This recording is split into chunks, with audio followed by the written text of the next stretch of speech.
وَلَقَدْ يَسَّرْنَا الْقُرْآنَ لِلذِّكْرِ فَهَلْ مِن مُّدَّكِرٍ.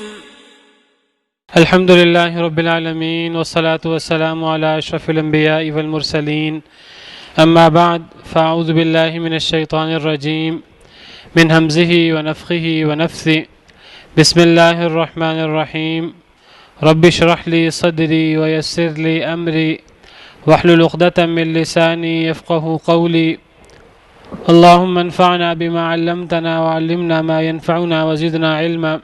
فمن يعمل من الصالحات وهو مؤمن فلا كفران لسعيه وإنا له كاتبون.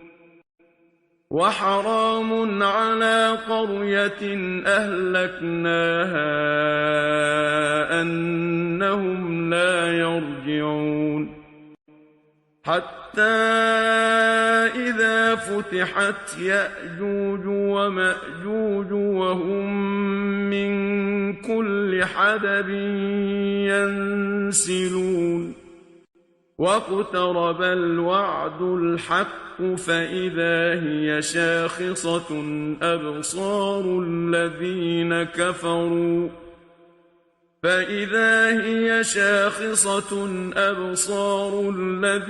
كفروا يا ويلنا قد كنا في غفلة من هذا بل كنا ظالمين.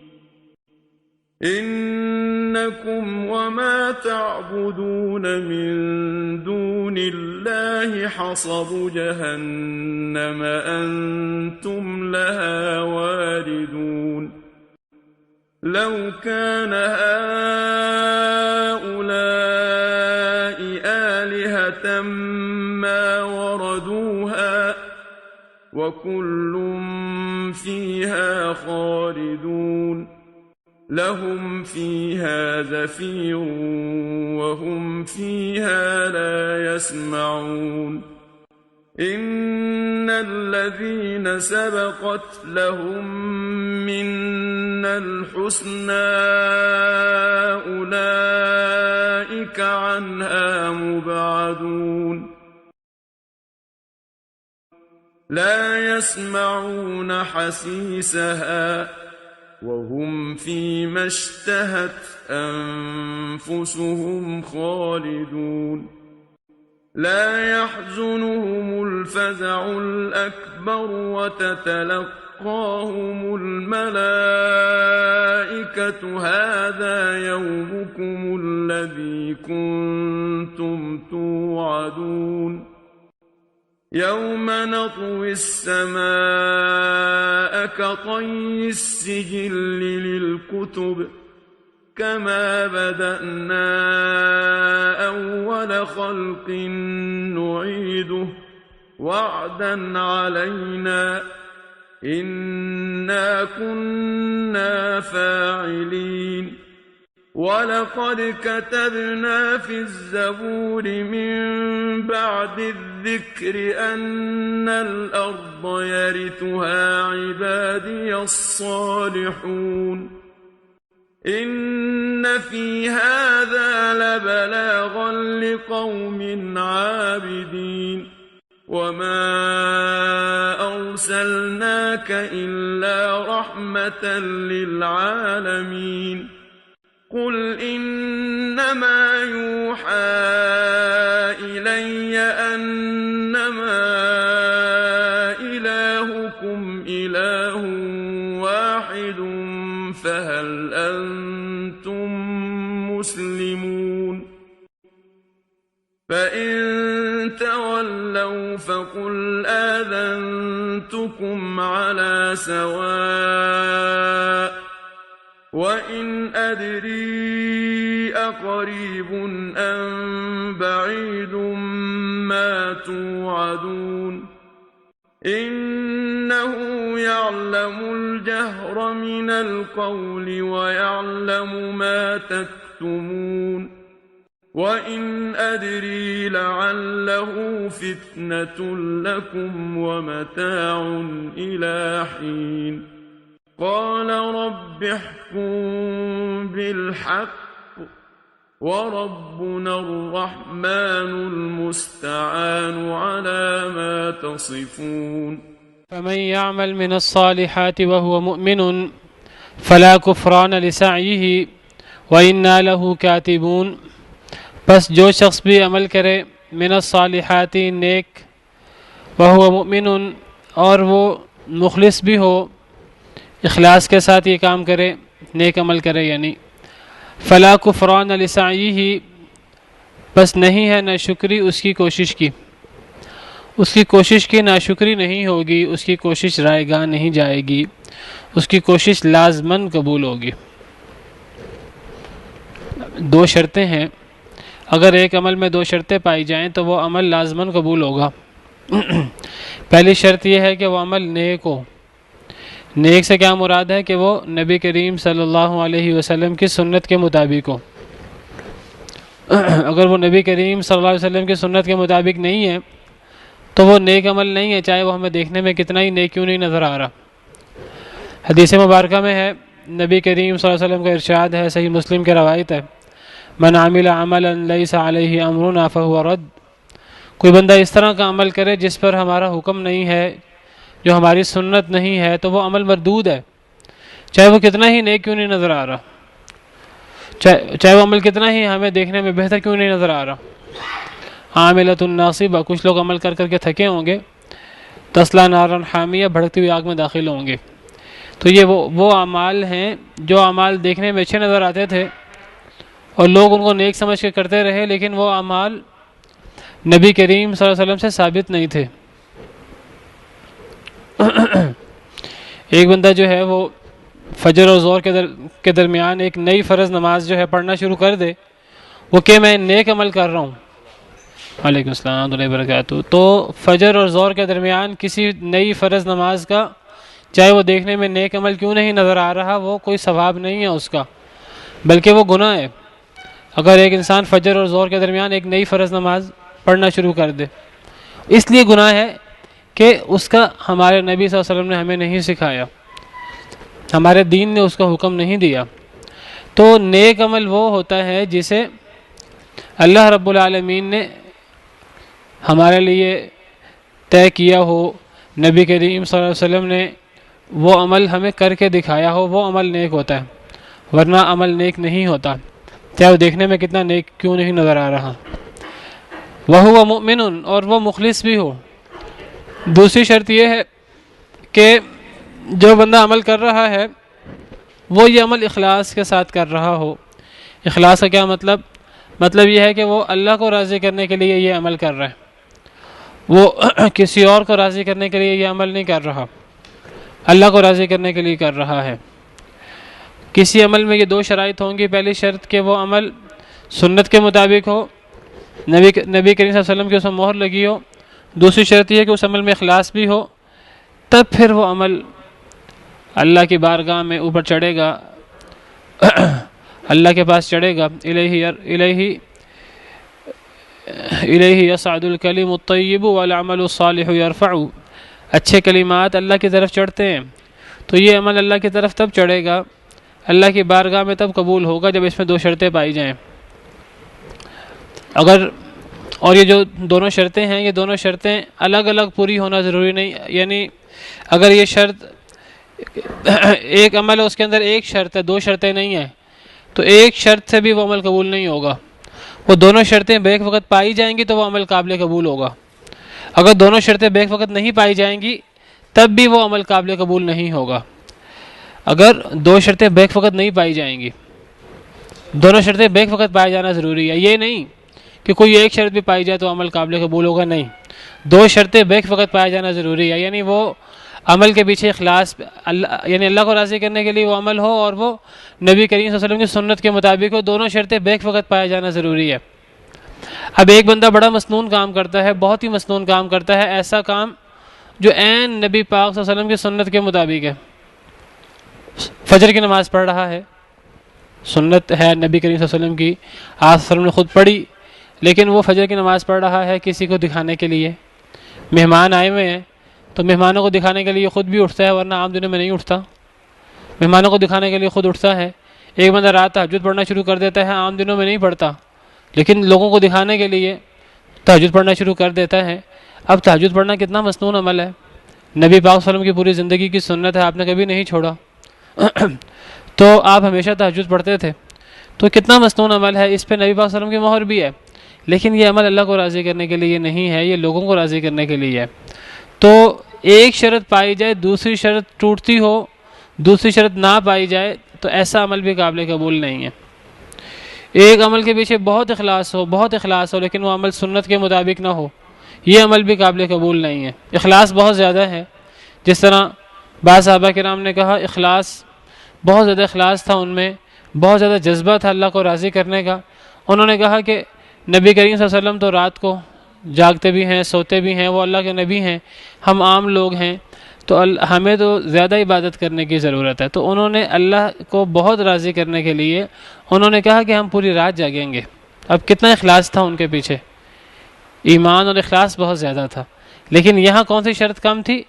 سنت کے مطابق نہیں تھا. سنت یہ تھی رات سونا بھی چاہیے اور رات عمل بھی کرنا چاہیے، رات نماز بھی پڑھنی چاہیے، تہجد بھی پڑھنی چاہیے، سونا بھی چاہیے. تو اخلاص جتنا زیادہ ہو، سنت کے مطابق نہ ہو، یہ بھی رد ہے. سنت کے مطابق ہو ایک عمل، بہت سنت کے مطابق ہو، اخلاص نہ ہو، لوگوں کو دکھانے کے لیے ہو، یہ بھی رد ہے. تو دونوں شرطیں بیک وقت پایا جانا ضروری ہے. وعلیکم السلام ورحمۃ اللہ وبرکاتہ. بس جو شخص بھی عمل کرے نیک یعنی سنت کے مطابق، وہ مؤمن اور مخلص بھی ہو، فلا کفران لسعیہ، بس نہیں ہے نہ شکری اس کی کوشش کی. اللہ فرماتے ہیں اس کی کوشش کی نہ شکری نہیں ہوگی. کیا مطلب؟ اللہ اس کی کوشش کو قبول کریں گے، اللہ اس کی کوشش کی قدردانی کریں گے، اللہ اس کی کوشش کو رائے گاہ نہیں جانے دیں گے.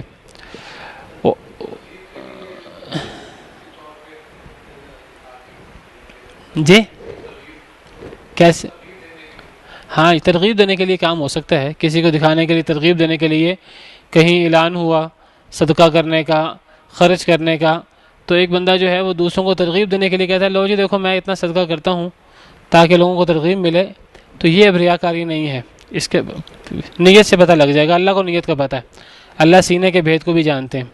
تو اگر ایک شخص نے یہ کام دکھاوے کے لیے کیا ہے تو یہ بجائے اس کے کہ یہ عمل جو ہے وہ اللہ کے ہاں قبول ہو، اس کا وبال ہوگا. لیکن اگر ایک بندے نے لوگوں کو ترغیب دینے کے لیے یہ کام کیا ہے تو پھر انشاءاللہ یہ عمل جو ہے وہ اللہ کے ہاں قابل قبول ہوگا، اور جو لوگ اس کو دیکھ کر عمل کریں گے ان لوگوں کا اجر بھی اس کو پہنچے گا.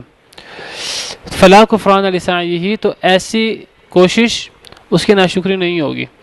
تو نیک عمل کے اندر دو شرطیں پایا جانا ضروری ہیں. جب وہ دو شرطیں پائی جائیں پھر اللہ فرماتے ہیں میری مشیت نہیں ہے، میں چاہوں تو قبول کروں، چاہوں تو نہ کروں، میں قبول کروں گا، ضرور کروں گا.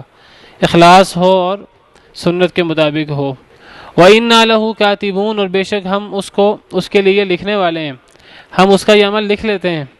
اور جو عمل اللہ لکھ لیں، جو عمل جو ہے وہ نامہ اعمال میں آ گیا تو اب وہ عمل جو ہے وہ قیامت کے دن انسان کو اس کا فائدہ ہوگا.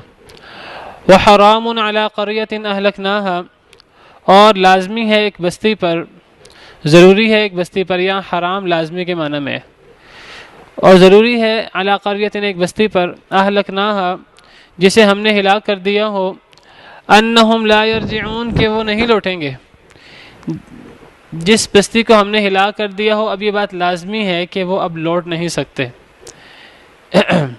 جو لوگ ایک دفعہ اللہ کو ان پر عذاب آ گیا اور اللہ نے انہیں عذاب دے کر انہیں ہلاک کر دیا، تباہ و برباد کر دیا، اب وہ دوبارہ لوٹ نہیں سکتے. جو دوبارہ لوٹیں گے نہیں تو پھر دوبارہ نیک کام نہیں کر سکتے. تو اللہ کے عذاب سے ڈرنا چاہیے، اللہ رب العالمین کی سزا سے ڈرنا چاہیے. اگر اللہ رب العالمین کی طرف سے کسی کو سزا آ گئی، کسی کی پکڑ کر رہی اللہ نے، تو پھر اس کے بعد لوٹنا نہیں ہے. کسی نے جب لوٹنا نہیں ہے پھر مہلت ختم ہو گئی. جب مہلت ختم ہو گئی سب کچھ ختم ہو گیا.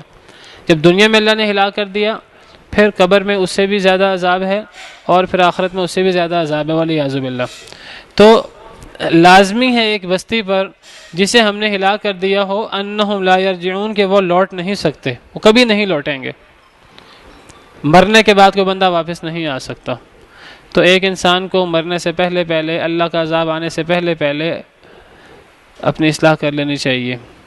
اس تھوڑا سا مہلت جو ہے، یہ مہلت کتنی ہے ہمیں نہیں پتہ، کب اللہ کا عذاب آ جائے، کب اللہ کی پکڑ آ جائے۔ وَكَذَلِكَ أَخْذُ رَبِّكَ إِذَا أَخَذَ الْقُرَى وَهِيَ ظَالِمَةٌ، اسی طرح اللہ کی پکڑ ہوتی ہے جب وہ کسی بستی کی پکڑ کرتے ہیں جب وہ ظالم ہو۔ إِنَّ أَخْذَهُ عَلِيمٌ شدید، پھر اللہ کی پکڑ بڑی دردناک ہوتی ہے، بڑی سخت ہوتی ہے، اور پھر اس پکڑ کے بعد انسان دوبارہ دنیا میں آ نہیں سکتا، دوبارہ اپنی اصلاح نہیں کر سکتا۔ لہذا انسان کو اپنی پکڑ سے پہلے پہلے اپنی اصلاح کرنی ہوگی، اور انسان کے پاس کوئی وقت نہیں ہے۔ انسان سمجھے میرے پاس بڑا وقت ہے، ابھی میں سال بعد، 2 سال بعد، 5 سال بعد، 10 سال بعد اپنی اصلاح کر لوں گا۔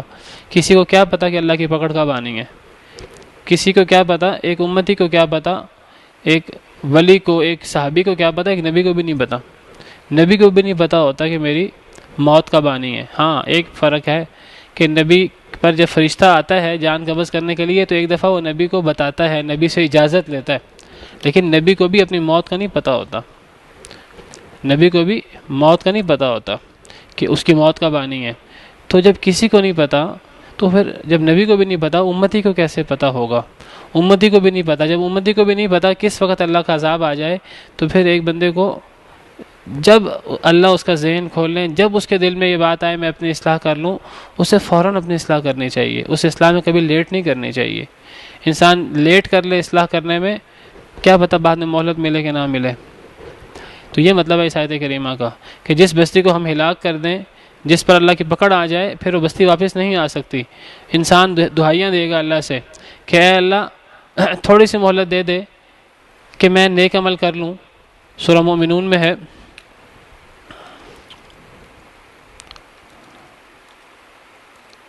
اللہ سورہ مومنون آیت نمبر 99 اور 100، اس میں ہے کہ جب کسی انسان کو موت آتی ہے، حتیٰ اذا جاء احدهم الموت، جب ان کافروں میں سے کسی ایک کو موت آتی ہے، قال، تو وہ کہتا ہے، ہر بندہ کہتا ہے، رب ارجعون، اے میرے رب مجھے لٹا دیجئے، لعلی اعمل صالحا، تاکہ میں نیک عمل کروں، فیما ترکت، جو میں چھوڑ آیا ہوں، میں نیک عمل نہیں کر کے آیا، اے اللہ مجھے مہلت دے دیجئے ایک دفعہ کہ میں دوبارہ نیک عمل کر لوں۔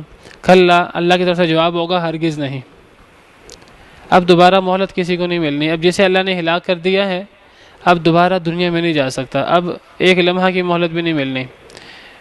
دوسری آیت میں ہے کہ وَأَنفِقُوا مِمَّا رَزَقْنَاكُم مِّن قَبْلِ أَن يَأْتِيَ أَحَدَكُمُ الْمَوْتُ فَيَقُولَ رَبِّ لَوْلَا أَخَّرْتَنِي إِلَىٰ أَجَلٍ قَرِيبٍ فَأَصَّدَّقَ وَأَكُن مِّنَ الصَّالِحِينَ، موت آنے سے پہلے پہلے خرچ کر لو۔ جب موت آ جائے گی تو پھر وہ شخص کہے گا کہ کاش کہ مجھے تھوڑی سی مہلت مل جائے، تھوڑی سی مہلت مل جائے، میں صدقہ کر لوں یا میں کوئی نیک کام کر لوں۔ لیکن اللہ فرمائیں گے وَلَن يُؤَخِّرَ اللَّهُ نَفْسًا إِذَا جَاءَ أَجَلُهَا، جب کسی انسان پر اس کی موت آ جاتی ہے، جب وقت مقررہ پورا ہو جاتا ہے، پھر اللہ تھوڑی سی بھی مہلت نہیں دیتے۔ تو جب کسی قوم پر اللہ کا عذاب آ جاتا ہے، پھر اس قوم پر یہ بات لازم ہے کہ وہ لوٹ نہیں سکتی۔ اسی لیے انسان کو اس تھوڑی سی جو مہلت ہے، یہ پتہ نہیں کتنی مہلت ہے، انسان کو اسی کے اندر اپنی اصلاح کرنی ہے۔ جیسے ہی انسان کا ذہن کھلے، انسان کے دل میں بات آئے اصلاح کی، انسان کو اپنی اصلاح کر لینی چاہیے۔ انسان کو حق بات پتہ لگے، الحکمت ضالۃ المؤمن، حکمت جو ہے وہ مومن کی گمشدہ چیز ہے۔ جیسے ہی انسان کو کوئی اچھی بات پتہ لگے، کوئی قرآن کی بات پتہ لگے، حدیث کی بات پتہ لگے، پہلے پتہ نہیں تھا اب پتہ لگ گیا، اللہ کا بڑا احسان ہے کہ ایک حق اچھی بات کا پتہ لگ گیا ہے، انسان فوراً عمل کرے، اس کو لیٹ نہ کرے۔ حتیٰ اذا فتحت یأجوج ومأجوج وهم من کل حدب ینسلون، حتیٰ کہ جب کھول دیے جائیں گے یأجوج ومأجوج اور مأجوج، حتیٰ کہ جب کھول دیے جائیں گے یأجوج اور مأجوج۔ یأجوج اور مأجوج دو قومیں ہیں، دو بڑی سخت قسم کی قومیں ہیں، بڑی ظالم قومیں تھیں، جن کا ذکر ہم سورہ کہف میں پڑھا ہے، اور یہ اپنے ارد گرد کے لوگوں پر بڑا ظلم کرتے تھے۔ تو ذوالقرنین ایک دفعہ وہ انتہائی مشرق گئے، ایک دفعہ وہ انتہائی مغرب گئے، اور ایک دفعہ وہ 2 پہاڑوں کے درمیان گئے۔ سورہ کہف میں یہ واقعہ موجود ہے۔ تو جب وہ 2 پہاڑوں کے درمیان پہنچے تو وہاں ایک قوم جو ہے وہ یاجوج ماجوج کے پاس آئی، اور وہ کہنے لگی کہ ہمارے ساتھ یاجوج اور ماجوج دو قومیں ہیں، بڑی ظالم قومیں ہیں، یہ رہتی ہیں اور یہ ہم پر ہر وقت حملہ کرتے رہتے ہیں، ہم پر ہر وقت ظلم کرتے رہتے ہیں، ہمیں ان قوموں سے نجات دلائیے۔ تو حضرت ذوالقرنین نے ان لوگوں کے تعاون سے یاجوج اور ماجوج اور ان کے درمیان ایک دیوار قائم کر دی تھی۔ وہ دیوار آج تک قائم ہے اور اس دیوار کو نہ یاجوج ماجوج پاٹ سکتے ہیں، نہ اس کو پھلانگ سکتے ہیں، نہ اس کے درمیان سوراخ کر سکتے ہیں۔ وہ اتنی بڑی دیوار ہے، سیسہ پلائی دیوار، اتنی عظیم دیوار ہے کہ وہ آج تک قائم دائم ہے، اور وہ دیوار جو ہے وہ قرب قیامت اس کے اندر شگاف ہو جائے گا، اس کے اندر سوراخ ہو جائے گا قیامت کے قریب، اور قیامت کے قریب یہ یاجوج ماجوج جو بہت زیادہ تعداد میں ہیں، بڑے ظالم بڑے طاقتور لوگ ہیں، تو یہ پھر اس سوراخ سے نکلیں گے اور پوری دنیا میں پھیل جائیں گے، اور جب یہ نکلیں گے تو بڑی تیزی سے پوری دنیا میں پھیل جائیں گے، اور جب پوری دنیا میں پھیلیں گے تو پھر یہ ہر چیز کو تہس نہس کر دیں گے، ہر قوم کو تباہ کر دیں گے، اور یہ قرب قیامت ہوگا حضرت عیسیٰ کے آنے کے بعد یہ ہوگا۔ حضرت عیسیٰ علیہ السلام موجود ہوں گے، لبید حضرت عیسیٰ جو ہیں وہ موجود ہوں گے، دجال کو انہوں نے قتل کر دیا ہوگا، مردار کر دیا ہوگا، مار دیا ہوگا دجال کو انہوں نے، اور موجود ہوں گے ابھی حضرت عیسیٰ حیات ہوں گے کہ یاجوج ماجوج جو ہیں وہ نکلیں گے حضرت عیسیٰ کے زمانے میں۔ یہ انسانوں میں سے ہیں۔ حضرت عیسیٰ علیہ السلام کے دور میں یہ نکلیں گے۔ حضرت عیسیٰ علیہ السلام مسلمانوں کو لے کر طور پہاڑ پہ چڑھ جائیں گے، یہ باقی لوگوں کو سب کو تہس نہس کر دیں گے اور بہت تباہی پھیلائیں گے، سارے جو ہے وہ چیزیں تباہ کر دیں گے دنیا کی، سارا پانی پی جائیں گے دریاؤں کا، اور اس طرح کر کے، اور کہیں گے پھر یہ دنیا کی تمام قوموں کو تباہ کریں گے، پھر آسمانوں پہ تیر چلائیں گے، السلام علیکم، آسمان سے خون آلود تیر واپس آئیں گے، تو کہیں گے کہ ہم نے دنیا والوں کو بھی ہلاک کر دیا اور ہم نے آسمان والوں کو بھی ہلاک کر دیا، بڑے فخر سے یہ بات کہیں گے۔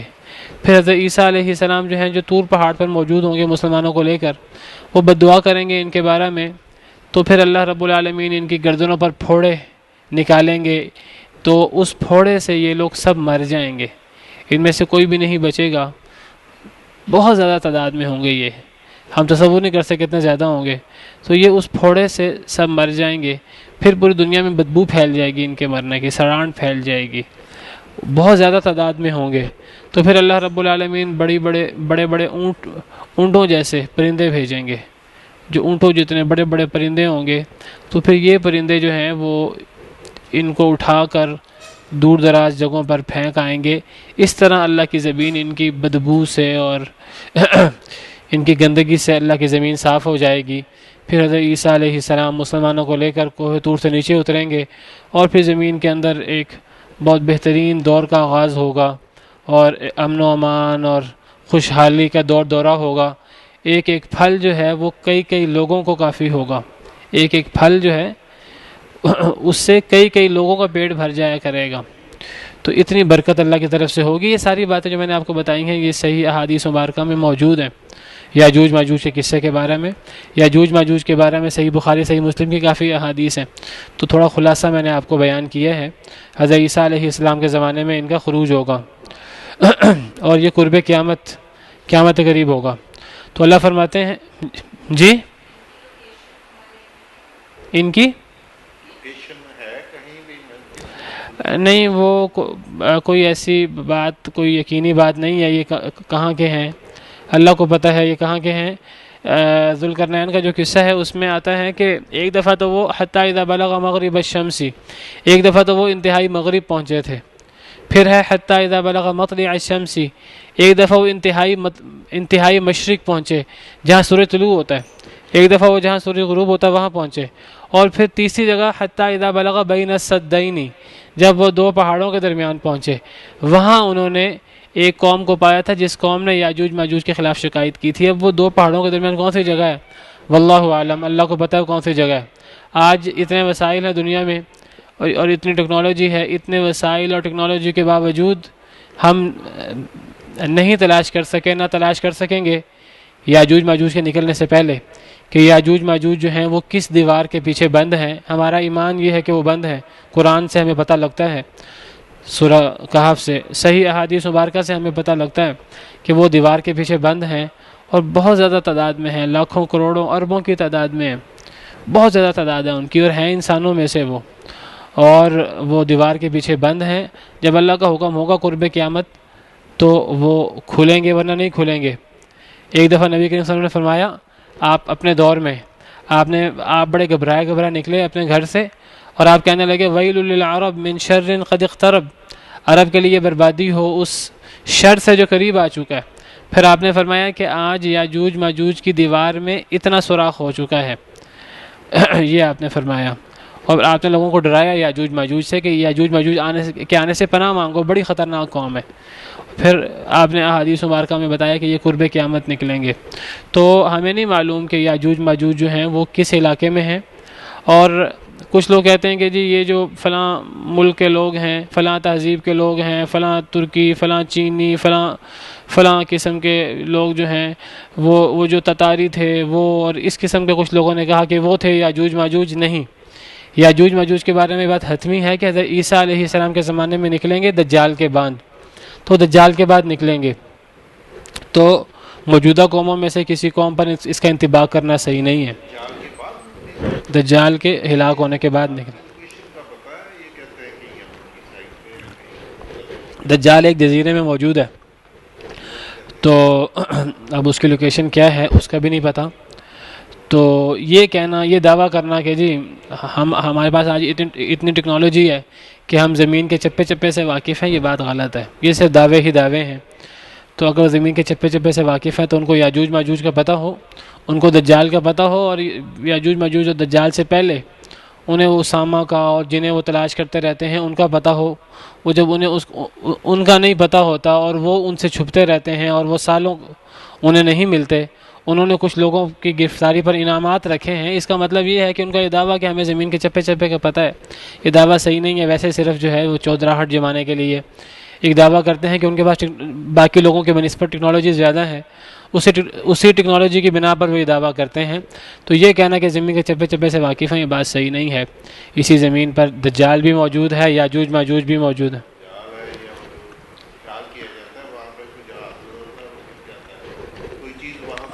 کچھ لوگ یہ ہم کیسے کہہ سکتے ہیں، نہیں ہمیں کیسے کہہ سکتے ہیں کہ برمودا میں ہے، ممکن ہے وہاں بھی نہ ہو۔ ہم کیسے کہہ سکتے ہیں کہ وہاں دجال ہے، اور جو وہاں سے گزرتا ہے تو وہ جہاز جو ہے وہ گر جاتا ہے؟ نہیں، میں کہتا ہوں کہ امکان ہی ہے نا، ہم یہ بات کبھی یقین سے نہ کہیں۔ ہم یہ نہیں کہہ سکتے کہ وہ اس جگہ پہ، کیا پتہ وہاں بہت بڑا اسرائیل کا کوئی اڈا ہو جس کو وہ خفیہ رکھنا چاہتا ہو، کیا پتہ جو وہاں سے گزرتا ہو تو وہ اس کو ہلاک کرتے ہوں، کیا پتہ امریکہ کا وہاں کوئی اڈا ہو، کوئی خفیہ ان کا منصوبہ ہو۔ تو ہم جو ہیں وہ جی وہاں جو جہاز گزرتا ہے اس طرح ہو جاتا ہے، اس طرح ہو جاتا ہے، اب وہاں دجال ہے، وہاں یاجوج ماجوج ہیں، ممکن ہے وہاں ہو، ممکن ہے وہاں نہ ہو، ہم کوئی بات حتمی طور پہ نہیں کہہ سکتے۔ کس کو؟ جی حضرت تمیم داری کی حدیث ہے، اسی بنا پر میں کہہ رہا ہوں نا، حضرت تمیم داری کی مسلم کی حدیث ہے۔ حضرت تمیم داری نے دجال کو دیکھا تھا ایک جزیرے پہ، اور انہوں نے آ کے نبی کریم صلی اللہ علیہ وسلم کو ساری بات بتائی تھی، اور نبی کریم صلی اللہ علیہ وسلم بڑا خوش ہوئے تھے۔ آپ نے صحابہ کرام کو اکٹھا کیا، آپ نے صحابہ کرام کو فرمایا دیکھو میں تمہیں دجال کے بارے میں بتایا کرتا تھا، دیکھو یہ تمیم داری جو ہیں یہ واقعہ بیان کر رہے ہیں، میری تمام باتوں کی تصدیق ہو رہی ہے۔ تو وہ ان تمیم داری نے آ کے سارا واقعہ سنایا تھا نبی کریم صلی اللہ علیہ وسلم کو۔ اس میں تھا کہ وہ دجال جو ہے، وہ تمیم داری جو ہیں وہ ایک جہاز پہ سوار تھے، وہ جہاز رستے سے بھٹک گیا، اور پھر 1 مہینے تک پتہ نہیں کس طرف، جب رستے سے بھٹک جائے جہاز پتہ نہیں لگتا کس طرف جا رہا ہے، کس طرف وہ جو ہے 1 مہینے تک ایک جزیرے پر پہنچا جا کر، اور وہاں پھر جو ہے وہ انہیں دجال نظر آیا، اور وہ پورا قصہ ہے جو صحیح مسلم میں موجود ہے۔ دجال نے پوچھا تھا کہ فلاں جگہ کا پانی خشک ہو گیا ہے کہ باقی ہے، فلاں باغ ابھی باقی ہے کہ نہیں، یہ ساری کی ساری علامتیں تھیں دجال کے نکلنے کی۔ تو تمیم داری نے بتایا انہیں کہ ابھی دجال کو بتایا ابھی وہ باغ نہیں ہے، ابھی وہ جو جگہ ہے وہاں پانی نہیں ہے، یعنی وہ جو نشانیاں تھیں دجال کے آنے کی ابھی پوری نہیں ہوئی تھی، اور وہ دجال جکڑا ہوا تھا زمین کے اندر اور بہت بڑا تھا وہ۔ تو بہرحال یہ سارا واقعہ جو ہے وہ صحیح احادیث مبارکہ میں موجود ہے۔ تو وہ دجال جو ہے وہ موجود ہے، اس کا ظہور ہوگا جب اللہ کے علم میں ہے تو اس کا ظہور ہوگا۔ تو بہرحال فرمایا حتی اذا فتحت یأجوج ومأجوج وهم من کل حدب ینسلون، حتیٰ کہ جب کھول دیے جائیں گے یأجوج اور مأجوج، جب ان کی وہ جو دیوار ہے اس دیوار میں سوراخ ہو جائے گا اور وہ کھول دیے جائیں گے اللہ کی طرف سے، جیسے کوئی پنجرے سے آزاد ہوتا ہے۔ وَهُم مِّن كُلِّ حَدَبٍ يَنْسِلُونَ، اور وہ ہر اونچی جگہ سے، حدب کہتے ہیں اونچی جگہ کو، اور وہ ہر اونچی جگہ سے ینسلون، ینسلون کا مطلب ہوتا ہے تیزی سے نکلنا، ہر اونچی جگہ سے تیزی سے نکلیں گے، یعنی جب وہ اپنے جہاں وہ قید ہیں وہاں سے نکلیں گے اتنی تیزی سے جو ہے وہ نکلیں گے کہ ہر انسان محسوس کرے گا جیسے ہر پہاڑ سے وہ نکل رہے ہیں اور ہر اونچی جگہ سے وہ نکل رہے ہیں، اتنی تیزی سے وہ پوری دنیا میں پھیل جائیں گے، بہت زیادہ تعداد میں ہوں گے۔ تو لفظی مطلب یہ ہے کہ ہر اونچی جگہ سے وہ نکلیں گے۔ اور میں نے بتایا کہ یہ قرب قیامت ہے، اسی لیے اگلی آیت میں قیامت کے قریب کا ذکر ہے۔ وَاقْتَرَبَ الْوَعْدُ الْحَقُّ، کہ اب حقیقی وعدہ قریب آ چکا ہے، یعنی یہ یاجوج ماجوج کے نکلنے کے بعد، جب یاجوج ماجوج نکلیں گے تو اب حقیقی وعدہ قریب آ چکا ہوگا۔ حقیقی وعدہ سے مراد قیامت، روز قیامت، اور قریب آ جائے گا الوعد الحق، حقیقی وعدہ۔ فَإِذَا هِيَ شَاخِصَةٌ أَبْصَارُ الَّذِينَ كَفَرُوا، پس اچانک ہی پتھرا جائیں گی آنکھیں ان لوگوں کی جنہوں نے کفر کیا۔ شاخصۃ، پتھرا جائیں گی، پھٹی کی پھٹی رہ جائیں گی۔ اچھا، جب قیامت آئے گی تو جن لوگوں پر قیامت واقع ہوگی تو خوف کے مارے ان کی آنکھیں پھٹی کی پھٹی رہ جائیں گی۔ پس اچانک ہی پتھرا جائیں گی ابصار الذین کفروا، آنکھیں ان لوگوں کی جنہوں نے کفر کیا۔ کافروں کی آنکھیں پھٹی کی پھٹی رہ جائیں گی، مسلمانوں کی نہیں۔ مسلمانوں کی کیوں نہیں؟ اس لیے کہ مسلمان اس وقت موجود نہیں ہوں گے، اس وقت مسلمان موجود نہیں ہوں گے، اس وقت سارے کافر ہوں گے۔ جب زمین پہ کوئی اللہ کہنے والا نہیں ہوگا، کوئی لا الہ الا اللہ کہنے والا نہیں ہوگا، تب قیامت آئے گی، اور قیامت اس دنیا کے بدترین لوگوں پر آئے گی۔ تو جب حقیقی وعدہ قریب آ جائے گا تو پھر پھٹی کی پھٹی رہ جائیں گی آنکھیں ان لوگوں کی جنہوں نے کفر کیا، اور وہ کیا کہیں گے؟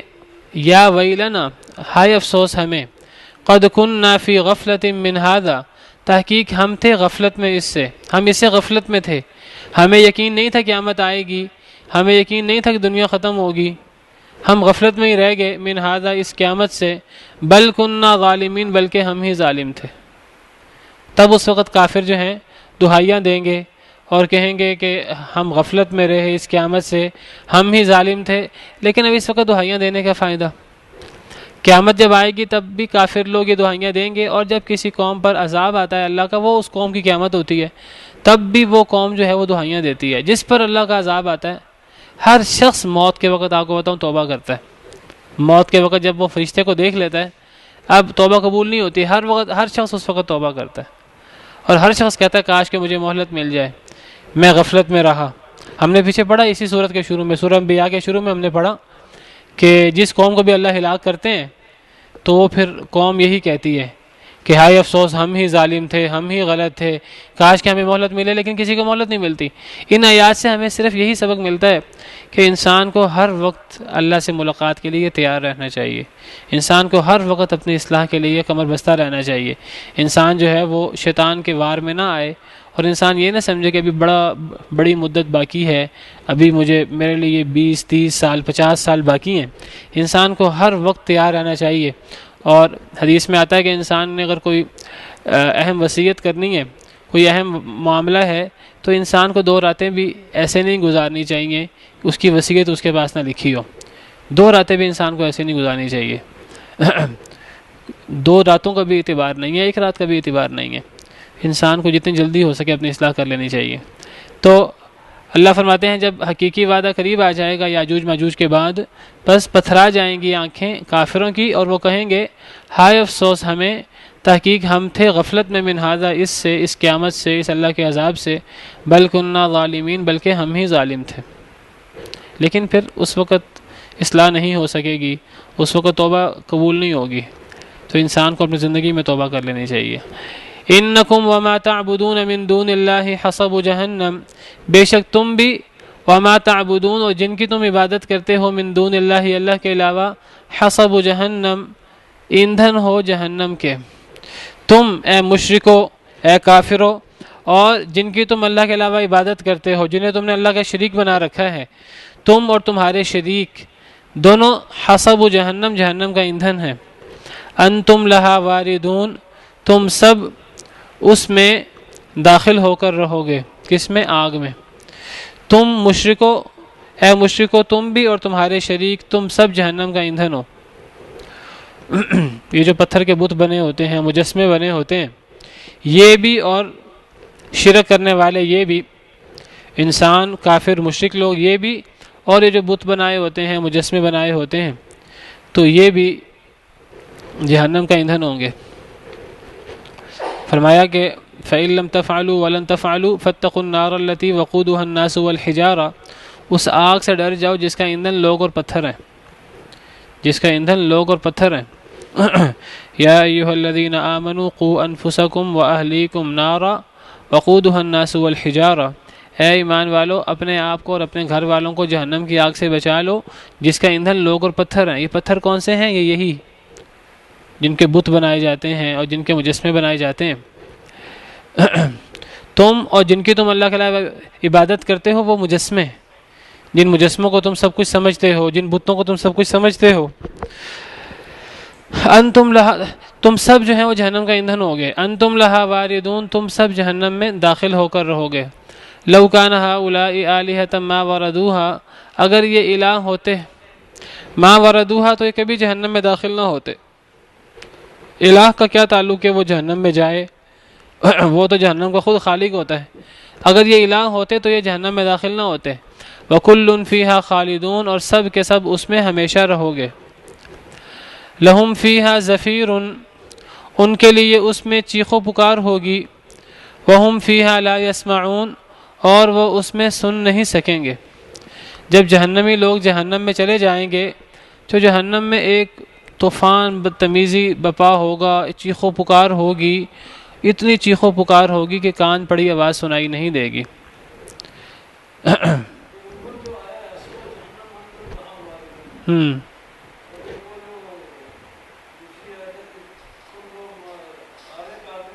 وَإِن مِّنكُمْ إِلَّا وَارِدُهَا، کہ تم میں سے ہر شخص جو ہے وہ جہنم سے گزرنے والا ہے. وہاں مراد ہے پل سے رات سے گزرنا، جہنم کے اوپر سے گزرنا. یہاں جہنم میں داخل ہونا مراد ہے.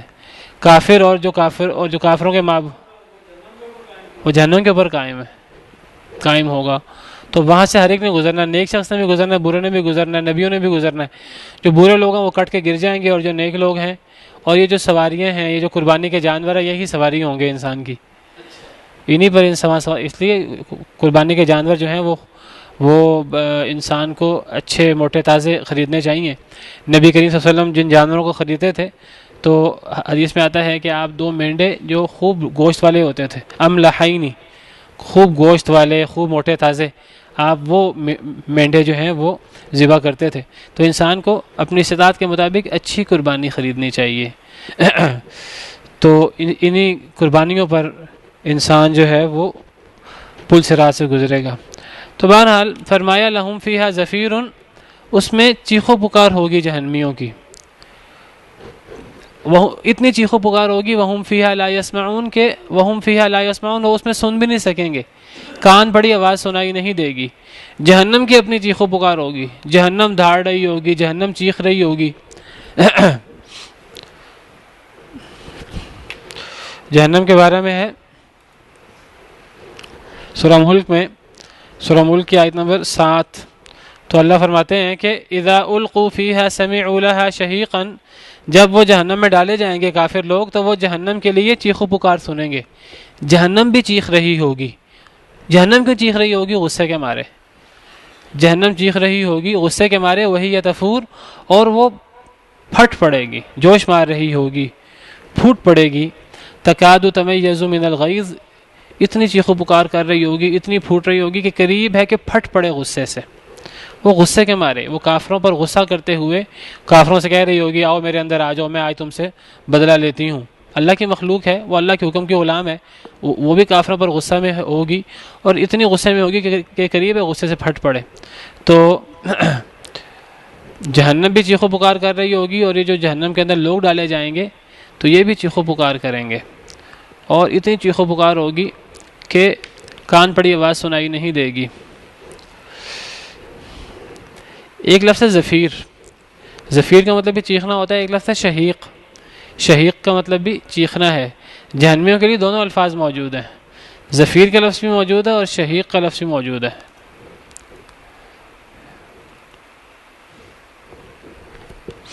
سورہ ہود آیت نمبر 106 میں فَأَمَّا الَّذِينَ شَقُوا فَفِي النَّارِ لَهُمْ فِيهَا زَفِيرٌ وَشَهِيقٌ، کہ وہ لوگ جو بدبخت ہوئے وہ آگ میں ہوں گے، ان کے لیے آگ میں زفیر کا مطلب بھی چیخو پکار اور شہیق کا مطلب بھی چیخو پکار، دونوں کا مطلب چیخو پکار، زفیر کا مطلب چیخو پکار، شہیق کا مطلب چیخو پکار۔ بعض علماء نے فرق کیا دونوں میں، وہ کہتے ہیں چیختے ہوئے جب انسان سانس باہر نکالتا ہے اس کو زفیر کہتے ہیں، جب سانس اندر کھینچتا ہے تو اس کو شہیق کہتے ہیں۔ شہیق گدھے کی آواز کو بھی کہتے ہیں، جب گدھا بولتا ہے تو ایک دفعہ آواز باہر نکالتا ہے، بڑی اس کی کری آواز ہوتی ہے، بلند آواز ہوتی ہے، ایک دفعہ آواز باہر نکالتا ہے، ایک دفعہ آواز اندر لے کے جاتا ہے، دونوں دفعہ آواز پیدا ہوتی ہے۔ تو یہ جب آواز اندر جاتی ہے اس کو شہیق کہتے ہیں، جب آواز باہر آتی ہے چیخ کے اندر اس کو زفیر کہتے ہیں۔ بہرحال یہاں زفیر کا ذکر ہے، لہم فیہا زفیر، جہنمیوں کے لیے اس میں جہنم میں چیخو پکار ہوگی، اور اتنی چیخو پکار ہوگی وہم فیہا لا یسمعون، وہ اس میں سن بھی نہیں سکیں گے، والعیاذ باللہ۔ ان الذین سبقت لهم منا الحسنى اولئک عنها مبعدون، بے شک وہ لوگ سبقت لے گئی ان کے لیے ہماری طرف سے الحسنى اچھائی بھلائی، جن لوگوں کے لیے ہماری طرف سے بھلائی سبقت لے جا چکی۔ کیا مطلب؟ جن کے بارے میں ہم نے پہلے لکھ دیا تھا کہ وہ نیک لوگ ہیں اور ان کے لیے قیامت کے دن نعمتیں ہیں، ان کے لیے قیامت کے دن جنت ہے۔ یہ مطلب ہے کہ وہ لوگ جن کے لیے ہماری طرف سے اچھائی سبقت لے جا چکی۔ سبقت لے جا چکی سے کیا مراد ہے؟ جن کے بارے میں اللہ نے پہلے ہی لوح محفوظ میں لکھ دیا ہوا کہ یہ نیک لوگ ہیں۔ اللہ نے جو لکھا ہے لوح محفوظ میں کہ یہ نیک لوگ ہیں، ان کے لیے جنت ہے، اللہ نے ایسے نہیں لکھا کہ اللہ رب العالمین نے لکھ کر فیصلہ کر دیا، بلکہ اللہ رب العالمین نے وہ اپنے علم سے لکھا ہے، اللہ رب العالمین نے وہ اپنے علم سے لکھا ہے۔ تو اللہ فرماتے ہیں کہ جن لوگوں کے بارے میں ہم نے اپنے علم سے پہلے ہی یہ بات لکھ دی تھی کہ وہ نیک ہوں گے اور ان کے لیے قیامت کے دن جنت ہوگی، یہ مطلب ہے ان الذین سبقت لهم منا الحسنى، بے شک وہ لوگ سبقت لے گئی ان کے لیے ہماری طرف سے اچھائی بھلائی کا وعدہ، اولئک عنہا مبعدون، وہ لوگ اس جہنم سے دور ہوں گے، وہ جہنم سے دور ہوں گے۔ کہتے ہیں کہ پچھلی آیات کریمہ میں ہے کہ مشرک اور جن کی وہ عبادت کرتے تھے شریک، تو ان سب کو جہنم میں ڈال دیا جائے گا۔ تو کافروں نے مذاق اڑاتے ہوئے کہا اچھا ہم جن کی عبادت کرتے ہیں ان میں نیک لوگ بھی ہیں، ان میں حضرت ابراہیم حضرت اسماعیل کے مجسمے بھی ہیں، عیسائی حضرت عیسیٰ کی عبادت کرتے تھے اور ان کے بھی مجسمے بنا لیتے ہیں، عیسائی حضرت مریم کے بھی مجسمے بنا لیتے ہیں، تو یہ مجسمے اور یہ مشرک لوگ تو آگ میں ہوں گے، تو کیا یہ حضرت عیسیٰ وغیرہ بھی اور یہ نیک لوگ بھی ہوں گے؟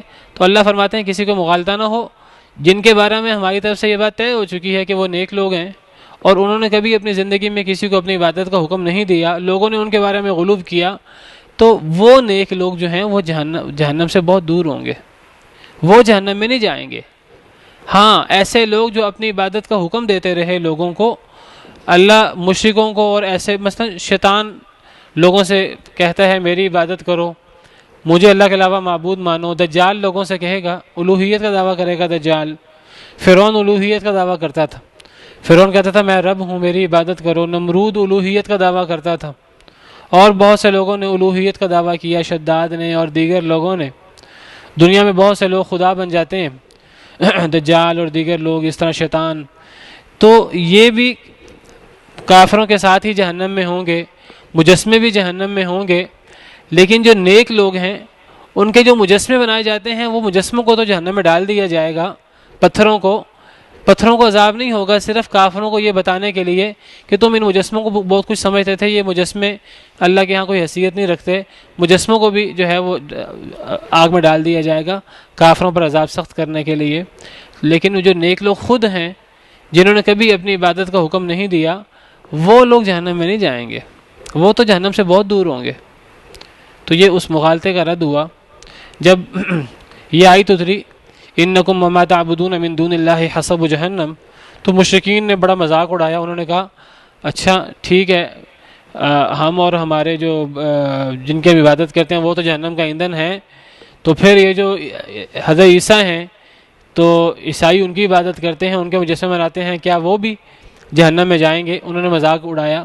تو پھر یہ آیتیں اتر گئیں جس میں صراحت آ گئی کہ جو لوگ خود نیک تھے اور جن کے بارے میں اللہ نے لوح محفوظ میں پہلے ہی لکھ دیا تھا کہ وہ نیک لوگ ہیں اور ان کے لیے قیامت کے دن جنت ہے، تو ایسے لوگ جو ہیں وہ جنہوں نے کبھی لوگوں کو اپنی عبادت کا نہیں کہا لیکن لوگوں نے ان کے بارے میں غلو کیا، بذات خود یہ لوگ جہنم میں نہیں جائیں گے، یہ لوگ جہنم سے دور ہوں گے۔ ہمارے نبی صلی اللہ علیہ وسلم ان کی بھی عبادت کی جاتی ہے، ان کو بھی اللہ کے ساتھ شریک بنایا جاتا ہے، ان سے بھی مدد مانگی جاتی ہے۔ اسی طرح دیگر حضرت علی سے اور دیگر پیر عبدالقادر جیلانی اور دیگر جو نیک لوگ ہیں، اولیاء ہیں، ایسے لوگوں کو بھی اللہ کا شریک بنایا جاتا ہے۔ تو جن لوگوں نے خود لوگوں کو حکم نہیں دیا اپنی عبادت کرنے کا، تو فرمایا کہ ایسے لوگ جو ہیں وہ جہنم میں نہیں جائیں گے، ایسے لوگ جہنم سے بہت دور ہوں گے، اولئک عنہا مبعدون، وہ اس سے دور کر دیے جائیں گے۔ لا یسمعون حسیسہا، نہیں وہ سنیں گے اس کی آہٹ بھی، وہ تو جہنم کے قریب بھی نہیں جائیں گے، وہ جہنم کی آہٹ بھی نہیں سنیں گے، جہنم کی آواز بھی نہیں سنیں گے۔ مبالغے کا انداز ہے، جہنم میں بالکل بھی نہیں جائیں گے، اللہ رب العالمین جو ہیں وہ ان کو بچا لیں گے۔ وَهُمْ فِي مَا اشْتَهَتْ أَنفُسُهُمْ خَالِدُونَ، جہنم میں جانا تو دور کی بات ہے، وَهُمْ فِي مَا اشْتَهَتْ، اور وہ اس میں جو خواہش کریں گی ان کی جانیں، خالدون ہمیشہ رہیں گے، وہ تو اس میں ہمیشہ رہیں گے جو ان کے دل چاہیں گے۔ کیا مطلب؟ جو ان کا دل چاہے گا وہ ایسی جگہ پر ہمیشہ رہیں گے۔ وہ کون سی جگہ ہے؟ وہ جنت ہے، جنت میں ان کا دل چاہے گا، اور جنت کی جو نعمتیں حاصل کرنے کو ان کا دل چاہے گا وہ اپنی من پسند نعمتوں میں ہمیشہ رہیں گے۔ ان کا جہنم کے ساتھ کیا معاملہ، ان کا جہنم کے ساتھ کیا کام، وہ تو جہنم کی آہٹ بھی نہیں پائیں گے۔ تو یہ جو پیچھے آیت کریمہ ہے یہ یا مجسموں کے بارے میں ہے، یا اگر یہ حقیقی طور پہ شریکوں کے بارے میں ہے تو پھر یہ ایسے شریکوں کے بارے میں ہے کہ جو خود اپنی عبادت کا کہتے تھے، جو برے شریک ہیں۔ جیسے میں نے مثال دی، شیطان وہ بھی لوگوں سے کہتے ہیں میری عبادت کرو، جس طرح فرعون ہے، نمرود ہے، دجال ہے، اس طرح کے لوگ ہیں، تو یہ مراد ہے۔ ورنہ جو نیک لوگ ہیں جن کی ذات میں غلو ہوتا ہے، جنہوں نے کبھی اپنی عبادت کا نہیں کہا، تو یہ جہنم میں نہیں جائیں گے، یہ تو اپنی من پسند نعمتوں میں ہمیشہ رہیں گے۔ لا يحزنهم الفزع الاکبر، نہیں غمناک کرے گا انہیں، نہیں غمگین کرے گا انہیں، الفزع الاکبر، بڑی گھبراہٹ، الفزع گھبراہٹ، الاکبر بڑی۔ ان لوگوں کو تو، یہ جو نیک لوگ ہیں یہ لوگ تو جہنم سے دور ہوں گے، اللہ رب العالمین انہیں اپنی نعمتوں میں داخل کریں گے۔ ایسے لوگوں کو تو بڑی گھبراہٹ بھی غمگین نہیں کرے گی۔ بڑی گھبراہٹ سے کیا مراد ہے؟ مختلف تفسیریں کی ہیں، بعض مفسرین کہتے ہیں بڑی گھبراہٹ سے مراد موت ہے۔ موت کے وقت ہر شخص جو ہے وہ بہت خوف زدہ ہو جاتا ہے، چاہے وہ نیک بھی ہو، کسی حد تک اس کے اچھے برے اعمال ہوں، ایسا بندہ موت کے وقت غمگین ہو جاتا ہے۔ لیکن یہ جو لوگ ہیں کہ جو اللہ کے نبی ہیں، اللہ کے انبیاء ہیں، جن کی عبادت کی جاتی رہی لیکن انہوں نے لوگوں کو اپنی عبادت کا نہیں کہا، تو یہ لوگ تو اپنی موت کے وقت بھی بڑی گھبراہٹ سے خوف زدہ نہیں ہوئے۔ اللہ رب العالمین نے تو ان کی موت کے وقت بھی، اللہ رب العالمین نے ان کے لیے یہ موت آسان کر دی تھی، اور اللہ رب العالمین نے ان کی موت کے وقت ان کے سامنے جنت کر دی تھی، یہ تو موت کے وقت بھی خوف زدہ نہیں تھے۔ تو پھر ان کو جہنم سے کیا ڈرنا، ان کا جہنم کے ساتھ کیا معاملہ؟ ان کو تو بڑی گھبراہٹ بھی غمگین نہیں کرتی۔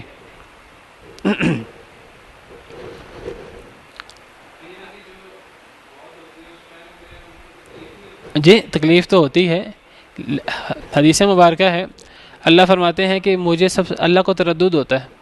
اللہ کو تردد کیوں ہو؟ اللہ کا تو جو فیصلہ ہے، تردد تو ہم جیسے لوگوں کو ہوتا ہے، میں یہ کام کروں نہ کروں، تردد کہتے ہیں کہ تذبذب۔ اللہ فرماتے ہیں مجھے تذبذب ہوتا ہے، مجھے تردد ہوتا ہے. مجھے کب تردد ہوتا ہے کہ میں اپنے نیک بندے کو جب موت دینی ہوتی ہے تو مجھے تردد ہوتا ہے، میں اس کو اب موت کیسے دوں. اللہ کی ایک فطرت ہے، اللہ نے ایک قانون رکھا ہے کہ موت کی تکلیف ہر ایک کو ہونی ہے. تو اللہ فرماتے ہیں کہ میرا محبوب بندہ، اب اس کو تکلیف ہوگی. اب ایک فطری چیز ہے کہ ہر بندے نے اس دنیا سے جانا ہے، ایک دفعہ تو دنیا سے جانا ہے، ایک دفعہ تو موت آنی ہے. وہ جو حضرت ابوبکر صدیق نے فرمایا تھا نا نبی کے وسلم کے بارے میں کہ اب آپ کو ایک موت تو آ گئی، اب آپ کو دوبارہ موت نہیں آئے گی، اللہ آپ کو دوسری موت نہیں دیں گے، دوبارہ تکلیف نہیں آئے گی، ایک دفعہ تو تکلیف آنی ہوتی ہے. تو اب یہ ایک اللہ کا قانون ہے. تو اللہ کو تردد ہوتا ہے کہ میں اب اپنے نیک بندے کو موت کیسے دوں. پھر اللہ رب العالمین کیا کرتے ہیں، پھر اللہ رب العالمین تکلیف تو اسے ہوتی ہے لیکن اللہ آسان کر دیتے ہیں. کس طرح؟ اللہ اس کے سامنے جنت کی نعمتیں کر دیتے ہیں. جب جنت کی نعمتیں سامنے ہوتی ہیں تو تکلیف تو ہوتی ہے، لیکن وہ جب جنت کی نعمتیں سامنے ہوتی ہے تو تکلیف ہلکی ہو جاتی ہے اس کے لیے. تو پھر وہ خوف زدہ نہیں ہوتا، غمگین نہیں ہوتا، وہ اس کے دل کے اندر اللہ سے ملاقات کی محبت پیدا ہو جاتی ہے. وہ کہتا تکلیف تو ہوگی، اللہ سے تو ملاقات ہوگی. اللہ سے ملاقات میں کیا چیز حائل ہے؟ موت. جو بندہ اللہ سے ملاقات پسند کرتا ہے اللہ بھی اس سے ملاقات کو پسند کرتا ہے. حدیث میں آتا ہے من احب لقاء اللہ احب اللہ لقاءہ. جو اللہ سے ملاقات پسند کرتا ہے اللہ بھی اس کی ملاقات کو پسند کرتے ہیں. ایک بندہ کہتا ہے کہ جی ایک بندہ اللہ سے ملاقات کو پسند کرتا ہے، میری اللہ سے کب ملاقات ہو، تو اللہ بھی اس سے ملاقات کو پسند کرتے ہیں. تو بہرحال تکلیف تو ہوتی ہے موت کی، لیکن اللہ رب العالمین اس کے سامنے جنت کر دیتے ہیں. اللہ رب العالمین اس پر فرشتوں کو بھیجتے ہیں، فرشتے موت کے وقت اسے جنت کی خوشخبریاں سناتے ہیں. تو ایسے بندے کے لیے موت آسان ہو جاتی ہے. تکلیف ہوتی ہے لیکن وہ تکلیف ہلکی ہو جاتی ہے. قرآن پاک میں سورہ حامیم سجدہ میں ہے ان الذين قالوا ربنا الله ثم استقاموا تتنزل عليهم الملائكة الا تخافوا ولا تحزنوا وابشروا بالجنة التي كنتم توعدون. جن لوگوں نے کہا ہمارا رب اللہ ہے پھر اس پہ ڈٹ گئے تو ان کی موت کے وقت ان پہ فرشتے نازل ہوتے ہیں. ایک تو فرشتے نازل ہوتے ہیں روح قبض کرنے کے لیے، ایک اور فرشتے بھی نازل ہوتے ہیں. وہ کیوں نازل ہوتے ہیں؟ خوشخبریاں دینے کے لیے. کیا کہتے ہیں؟ اللہ تخافوا ولا تحزنوا، نہ ڈرو غم نہ کھاؤ، وابشروا بالجنۃ التي كنتم توعدون، اس جنت کی بشارت حاصل کرو جس کا تمہیں پوری زندگی میں وعدہ دیا جاتا رہا. مرتے وقت ان کو ابھی جان ان کی نکلتی نہیں ہے، ان کو جنت کی بشارت مل جاتی ہے. اب جس کو جنت کی بشارت مل رہی ہے تو وہ غم میں کیوں مبتلا ہوگا؟ تکلیف ہوگی لیکن غم میں کیوں مبتلا ہوگا؟ غم تو اس کو ہو کہ جس کو پتہ نہیں ہے کہ میرا اب ٹھکانہ آخری کیا ہے، اور جس کو پتہ نہیں میرا آخری ٹھکانہ کیا ہے، اور جس کو پتہ ہے مثلا کہ اس کے اعمال ایسے ہیں کہ میرا آخری ٹھکانہ خطرناک ہے، تو اس کے لیے کتنی خوفناک ہے موت. اس کے لیے تو موت کے بعد جو ہے وہ اب تو موت کے بعد تو عذاب بڑھتا ہی جائے گا نا. موت کا عذاب بہت بڑا ہے لیکن جو اگلے عذاب آ رہے ہیں ان سے بہت ہلکا ہے. قبر کا عذاب بہت بڑا ہے، موت سے بھی بڑا عذاب ہے، اور پھر حشر کا عذاب تو اس سے بھی بڑا ہے، قیامت کا عذاب، اور پھر جہنم کا عذاب تو سب سے بڑا ہے والعیاذ باللہ. تو فرمایا کہ ایسے لوگوں کو جو بڑی گھبراہٹ ہے وہ غمگین نہیں کرے گی. بعض مفسرین نے بڑی گھبراہٹ سے مراد موت لی ہے، بعض مفسرین نے بڑی گھبراہٹ سے مراد حشر کے موقع پر موت سے بھی بڑی گھبراہٹ ہے. ایسے لوگوں پر وہ گھبراہٹ بھی طاری نہیں ہوگی. اللہ ایسے لوگوں کے لیے حشر کا دن بھی اللہ نے آسان کیا ہوا ہے. تو مراد یہ ہے کہ یہ جو مشرک اور ان کے شریکوں کے لیے جہنم کی بات ہوئی ہے وہ جہنم کی بات اس لیے ہوئی ہے تاکہ مشرکوں کو پتہ لگ جائے ہمارے شریک کچھ نہیں کر سکتے. ان کے مجسمے ہیں یا ایسے شریک ہیں جیتے جاگتے جو خود لوگوں کو اپنی عبادت کا کہتے تھے. جو نیک لوگ ہیں وہ اس سے دور ہوں گے، وہ جہنم کی آہٹ بھی نہیں سنیں گے، وہ اپنی من پسند نعمتوں میں ہمیشہ رہیں گے. ان کو تو موت یا ان کو میدان محشر کی جو ایک بہت خوفناک گھبراہٹ ہے وہ بھی انہیں غمگین نہیں کرے گی. وہ تو ایسی حالت میں بھی مطمئن ہوں گے. تو یہ مطلب ہے لا يحزنهم الفزع الاکبر، نہیں غمگین کرے گی انہیں ان انبیاء کو جنہوں نے لوگوں کو اپنی عبادت کا نہیں کہا تھا لیکن لوگ ان کی عبادت کرتے رہے، انہوں نے نہیں کہا تھا. تو ایسے لوگوں کو بڑی گھبراہٹ بھی غم میں مبتلا نہیں کریں گی. وتتلقاهم الملائکہ، اور ملاقات کریں گے ان سے فرشتے، ان انبیاء سے جن کی عبادت ہوتی رہی، ان اولیاء سے جن کی عبادت ہوتی رہی. انہوں نے نہیں کہا ہماری عبادت کرو، ان کی بات ہو رہی ہے. فرشتے ان سے ملاقات کریں گے موت کے وقت یا میدان محشر میں. ھذا یومکم الذی کنتم توعدون، یہ ہے وہ تمہارا دن جس کا تمہیں وعدہ دیا جاتا تھا. نیک لوگوں سے اچھے وعدے، برے لوگوں سے برے وعدے. یہ تو نیک لوگ تھے، ان سے اچھے وعدے ہوتے رہے، تو فرشتے اس گھبراہٹ کے وقت ان کو تسلی دیں گے آ کر، یہ گھبراہٹ تمہارے لیے نہیں ہے. یہ تو وہی دن ہے جس کو تمہیں وعدہ دیا جاتا تھا کہ اس دن تمہارے ساتھ بڑا خیر کا معاملہ ہوگا، اس دن تمہاری عزت ہوگی، اس دن تمہیں خوف نہیں ہوگا، تمہیں غم نہیں ہوگا، تمہارے لیے نعمتیں ہوں گی، تمہارے لیے جنت ہوگی. اس انتہائی خوف کے وقت فرشتے ایسے لوگوں کو آ کر تسلی دیں گے. یوم نطوی السماء کطی السجل للکتب، اس دن ہم لپیٹ دیں گے آسمان کو. طوی یطوی لپیٹ دینا. اس دن ہم لپیٹ دیں گے آسمان کو کطی السجل للکتب، جیسے لپیٹنا ہوتا ہے رجسٹر کا، للکتب صحیفوں کو. اس دن ہم آسمان کو ایسے لپیٹ دیں گے جیسے لپیٹنا ہوتا ہے رجسٹر کا صحیفوں کو. سجل سے مراد دفتر، رجسٹر، جس کے اندر بہت سارے صفحات ہوتے ہیں، جلد کے اندر صفحات ہوتے ہیں. اور کتب سے مراد یہاں صفحات ہیں، صحیفے، صفحات مراد ہیں.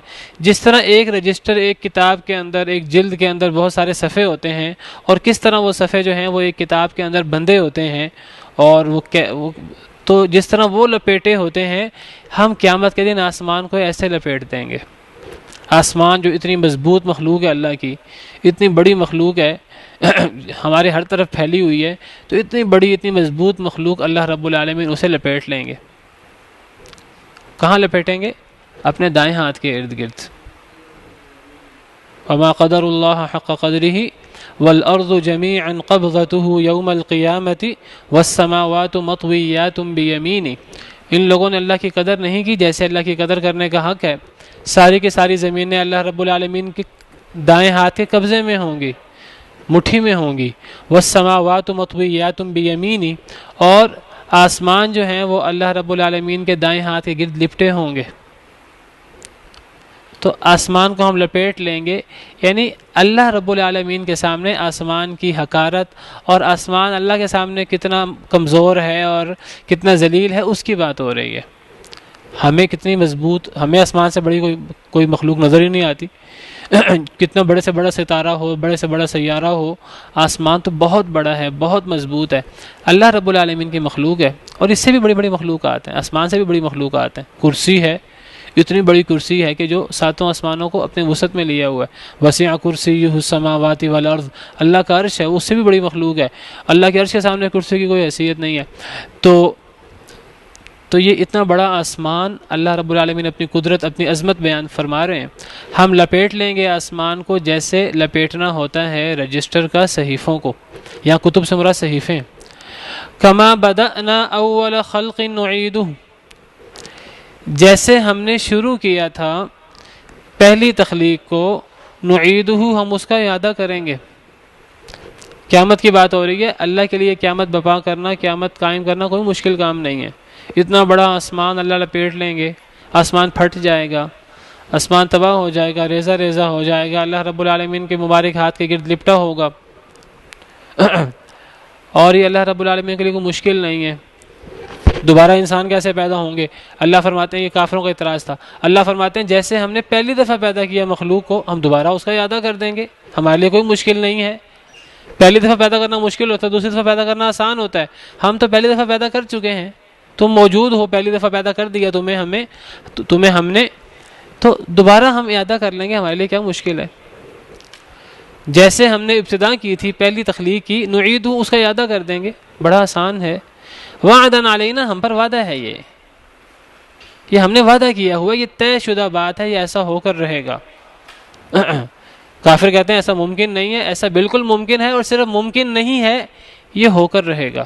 یہ اللہ کا وعدہ ہے، یہ طے شدہ بات ہے. وعدن علینا، یہ ہم پر لازمی ہے، اللہ نے لازم کیا ہوا ہے. یہ دوبارہ پیدائش ہوگی تو حساب کتاب ہوگا. اگر دوبارہ پیدائش نہ ہو، دوبارہ حساب کتاب نہ ہو، تو یہ دنیا بے مقصد بن جاتی ہے. اتنی بڑی دنیا جو ہے فضول بن جاتی ہے. افحسبتم انما خلقناکم عبثا وانکم الینا لا ترجعون، کیا تم نے گمان کیا ہے ہم نے تمہیں فضول پیدا کیا اور تم ہماری طرف نہیں لوٹائے جاؤ گے؟ نہیں، تمہیں فضول پیدا نہیں کیا، تمہیں ایک مقصد کے لیے پیدا کیا، اور تم نے اللہ کے حضور پیش ہونا ہے، وہاں سارا حساب کتاب ہونا ہے. وعدن علینا، ہم پر وعدہ ہے یہ، انا کننا فاعلین، بے شک ہم ہیں کرنے والے، ہم اس کو کر کے رہیں گے، یہ کوئی مشکل نہیں اللہ پر، اللہ پر وعدہ ہے اور یہ ہو کر رہے گا۔ باقی اذان کے بعد پڑھ لیتے ہیں۔ وَلَقَدْ كَتَبْنَا فِي الزَّبُورِ مِن بَعْدِ الذِّكْرِ أَنَّ الْأَرْضَ يَرِثُهَا عِبَادِيَ الصَّالِحُونَ، اور البتہ تحقیق ہم نے لکھ دیا فی الزبور، زبور میں، زبور کتاب جو حضرت داؤد علیہ السلام کی تھی، اس کتاب میں ہم نے لکھ دیا، یا پھر زبور صحیفے کو بھی کہتے، زبور کا لفظی مطلب صحیفہ، ہم نے صحیفے میں لکھ دیا، اس سے مراد قرآن ہوگا، دیگر کتابیں جو انبیاء پر اترتی رہیں ان سب کتابوں میں ہم نے لکھ دیا، یا تو اس سے مراد کوئی بھی صحیفہ ہے قرآن یا دیگر صحائف، یا اس سے مراد خاص زبور ہے، زبور کا لفظی مطلب یاد رکھیے صحیفہ۔ وَإِنَّهُ لَفِي زُبُرِ الْأَوَّلِينَ قرآن میں ہے، وَإِنَّهُ لَفِي زُبُرِ الْأَوَّلِينَ، یعنی یہ قرآن پچھلے صحیفوں میں بھی ہے، زبور، وہاں زبور کی جمع زبور، قرآن کی صفات پچھلے صحیفوں میں بھی ہیں، تو زبور صحیفے کو کہتے ہیں، تو یا زبور سے مراد زبور نامی کتاب ہے، یا زبور سے مراد صحیفہ ہے قرآن، ہم نے لکھ دیا قرآن میں یا زبور میں، من بعد ذکر، ذکر کے بعد، ان الارض یرثها عبادی الصالحون، کہ اس زمین کے وارث میرے نیک بندے ہوں گے، تو زبور میں یا قرآن میں نصیحت کی باتیں بھی ہیں اور یہ بات بھی موجود ہے کہ اس زمین کے وارث نیک بندے ہوں گے، یہ اللہ کی ہر کتاب میں یہ بات موجود ہے، اللہ کا وعدہ ہے جس کا کئی دفعہ مسلمانوں کو یقین نہیں آتا، اللہ کا وعدہ یہ ہے کہ اس زمین کے وارث میرے نیک بندے ہوں گے، قرآن پاک میں، زبور میں، دیگر اللہ کے صحیفوں میں نصیحت بھی ہے، اور ہر صحیفے میں یہ وعدہ موجود ہے کہ اس زمین کے وارث نیک بندے ہوں گے، خلافت بھی عطا ہوگی اللہ کی طرف سے، صرف دلائل کا غلبہ نہیں ہوگا مسلمانوں کو زمینی غلبہ بھی ہوگا، دنیا کا غلبہ بھی ہوگا، اور صرف یہ غلبہ اللہ کے نبیوں کو نہیں ہوگا، کچھ لوگ سمجھتے ہیں صرف اللہ کے نبیوں سے اللہ کا وعدہ ہے، کتب اللہ لاغلبن انا ورسلی، اللہ نے یہ بات طے کر دی کہ میں اور میرے رسول غالب آئیں گے، صرف رسول نہیں، مومن لوگ بھی غالب آئیں گے اگر وہ اپنے ایمان پر صحیح طریقے سے گامزن ہوں۔ تو اللہ فرماتے ہیں ہم نے زبور میں یا قرآن میں ہم نے نصیحت کے بعد یہ بھی لکھ دیا کہ اس زمین کے وارث میرے نیک بندے ہوں گے، یہ موضوع پہلے کئی دفعہ بیان کر چکا ہوں، وقت کم ہے، میں چاہ رہا ہوں ہم صورت مکمل کر لیں۔ ان فی ھذا لبلاغا لقوم عابدین، بے شک اس میں البتہ فائدہ ہے لقوم عابدین، عبادت کرنے والی قوم کے لیے، عبادت گزار قوم کے لیے، کس میں؟ اس قرآن پاک میں یا اس صورت میں، جو اس صورت میں جو نصیحت کا انداز ہے، جو اس صورت کی آیات ہیں ان میں یا پورے قرآن پاک میں، لبلاغن، بلاغ سے مراد لفظی مطلب پہنچانا، یہاں مراد نفع، اس قرآن میں اس صورت میں بہت نصیحت کی، بہت فائدے کی باتیں ہیں، لیکن یہ فائدہ کون حاصل کر پاتا ہے؟ عبادت گزار لوگ یہ فائدہ حاصل کر پاتے ہیں، یہ کافر لوگ، نہ ماننے والے لوگ یہ فائدہ نہیں اٹھا سکتے۔ وما ارسلناک الا رحمۃ للعالمین، اور نہیں ہم نے بھیجا آپ کو مگر رحمت تمام جہان والوں کے لیے، آپ کو ہم نے تمام جہان والوں کے لیے رحمت بنا کر بھیجا۔ کیسے؟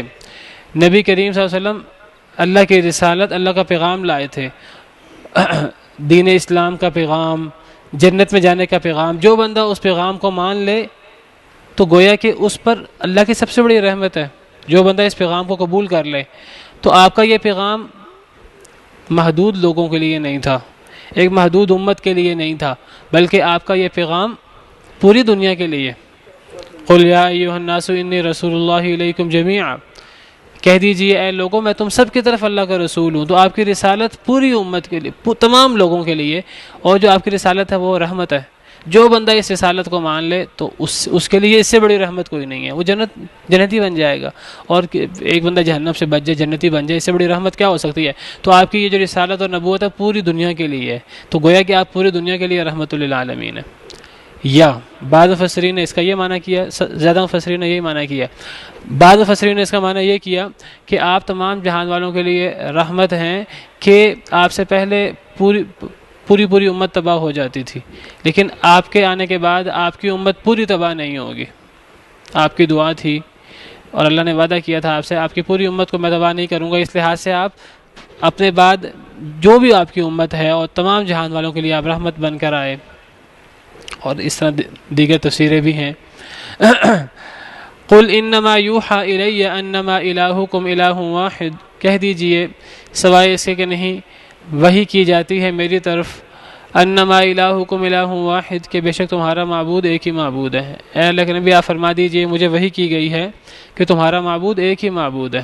فہل انتم مسلمون، کیا تم مانتے ہو، کیا تم فرما برداری کرتے ہو، کیا تم اللہ کی اس بات کو تسلیم کرتے ہو؟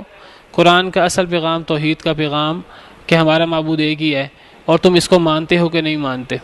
فَإِن تَوَلَّوْا، پس اگر تم پھر جاؤ، فَقُلْ آذَنْتُكُمْ عَلَى سَوَاءٍ، اگر وہ پھر جائیں، پس اگر وہ پھر جائیں، فَقُلْ آذَنْتُكُمْ، تو آپ کہہ دیجئے آذَنْتُكُمْ، میں نے تمہیں خبردار کر دیا ہے، عَلَى سَوَاءٍ، برابری پر۔ اگر وہ پھر جائیں تو اے نبی آپ ان سے کہہ دیجئے، آپ ان کو توحید کی دعوت پیش کریں، اگر وہ پھر جائیں نہ مانیں، آپ ان سے کہہ دیجئے میں نے تمہیں برابری پر خبردار کر دیا، آذنتو، میں نے تمہیں خبردار کر دیا، علی سوا، برابری پر۔ برابری پر خبردار کر دینے سے کیا مراد ہے؟ کہ میں توحید کا پیغام لایا ہوں، اگر تم میری توحید کا پیغام نہیں مانتے تو تم میرے دشمن ہو، اور جس طرح تم میرے دشمن ہو میں بھی تمہارا دشمن ہوں۔ میں تمہیں برابری کی بنیاد پر تمہیں خبردار کر رہا ہوں کہ میں توحید کا پیغام لایا ہوں۔ اب جو توحید کی بات مانے گا، جو اللہ کو ایک مانے گا، وہ تو میرے دین پر چلے گا، اور جو توحید کی بات نہیں مانے گا وہ برابری کی بنیاد پر میں خبردار کر رہا ہوں، وہ میرا دشمن ہے اور میں اس کا دشمن ہوں۔ یہ ہے برابری۔ اس کا دین فرق ہے، میرا دین فرق ہے، جس طرح وہ میرا دشمن ہے میں بھی اس کا دشمن ہوں۔ یہ ہے برابری کا پیغام۔ فَقُلْ آذَنْتُكُمْ عَلَى سَوَاءٍ، میں خبردار کر رہا ہوں تمہیں برابری پر۔ جس طرح توحید کی بات نہ ماننے والا آپ کا دشمن ہے، آپ بھی اس کے دشمن ہیں، آپ بھی اس کے مخالف ہیں۔ وَإِنْ أَدْرِي أَقَرِيبٌ أَمْ بَعِيدٌ مَا تُوعَدُونَ، اور نہیں میں جانتا کیا قریب ہے یا بعید جو تمہیں وعدہ دیا جاتا ہے۔ مجھے یہ علم نہیں کہ جو تمہیں وعدہ دیا جا رہا ہے وہ قریب ہے کہ دور۔ کون سا وعدہ؟ عذاب کا وعدہ۔ تم جو نہیں مان رہے مجھے اللہ کا نبی، تم اللہ کی بات نہیں مان رہے، اب تم پر عذاب آنا ہے، لیکن یہ مجھے نہیں پتا عذاب آئے گا کب، اس کی تحدید کا ایگزیکٹ مدت کا مجھے نہیں پتا، کوئی 2 سال بعد آئے گا، 5 سال بعد آئے گا، اس کا مجھے نہیں علم۔ میں عالم الغیب نہیں ہوں۔ اللہ نے عذاب بھیجنا ہے، وہ اللہ کا کام ہے، میرا کام نہیں ہے۔ میرا کام ہے تمہیں بتانا عذاب آئے گا ضرور، کب آئے گا مجھے نہیں پتا، قریب ہے کہ دور یہ میں نہیں جانتا۔ وَإِنْ أَدْرِي، نہیں میں جانتا کیا قریب ہے یا بعید جو تم وعدہ دیے جاتے ہو۔ إِنَّهُ يَعْلَمُ الْجَهْرَ مِنَ الْقَوْلِ وَيَعْلَمُ مَا تَكْتُمُونَ، بے شک وہ اللہ وہ جانتا ہے الجہر من القول، اونچی بات کو، وَيَعْلَمُ مَا تَكْتُمُونَ، اور وہ جانتا ہے جو تم چھپاتے ہو۔ اللہ ہیں جو ظاہری بات بھی جانتے ہیں، جو تم اونچا بولتے ہو وہ بھی جانتے ہیں، جو تم چھپاتے ہو اللہ وہ بھی جانتے ہیں۔ اللہ کو ہر بات کا پتہ ہے، مجھے ہر بات کا نہیں پتہ۔ میں نہیں بتا سکتا کہ عذاب تم پر کب آئے گا، ابھی آئے گا، لیٹ آئے گا۔ اللہ تمہاری ظاہری باتوں کو بھی جانتا ہے، تمہارے دل میں چھپی ہوئی باتوں کو بھی جانتا ہے۔ اللہ عالم الغیب ہے۔ وَإِنْ أَدْرِي لَعَلَّهُ فِتْنَةٌ لَكُمْ وَمَتَاعٌ إِلَىٰ حِينٍ، اور نہیں میں جانتا شاید کہ وہ ہو فتنہ تمہارے لیے، وَمَتَاعٌ إِلَىٰ حِينٍ، اور ایک فائدہ ہو وقت مقررہ تک۔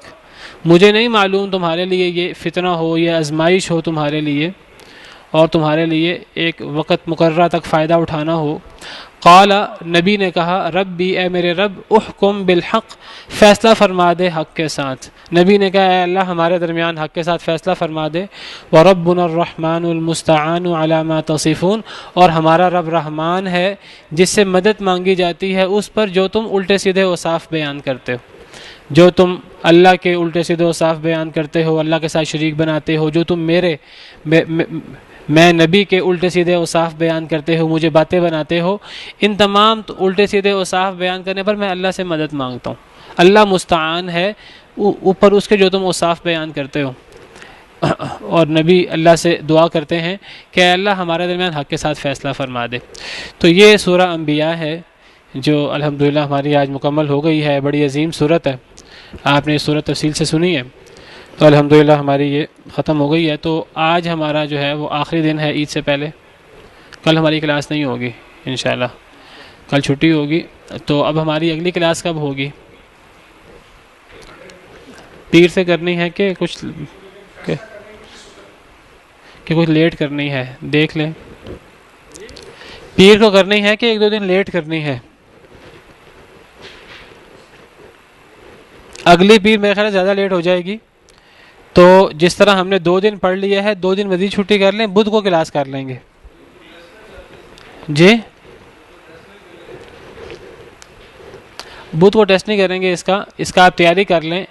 ہم بدھ کو اور جمعرات کو پڑھیں گے، میرا خیال ہے اس کا پھر منڈے کو ٹیسٹ کریں گے. ٹھیک ہے، تو آپ لوگ اس کی تیاری کر لیں، تو بدھ کو انشاءاللہ ہماری اگلی کلاس ہوگی. ٹھیک ہے، تو ٹائم اس کا جو ہے نا ہمارا، ہم 7:15 بجے کلاس شروع کریں، 7 بجے شروع کریں. 7 بجے شروع کریں. آپ سب آ سکیں گے 7 بجے؟ ہاں جی، ہم پھر جو ہے 8 بجے تک کر لیں گے، 8 بجے اذان کر لیں گے.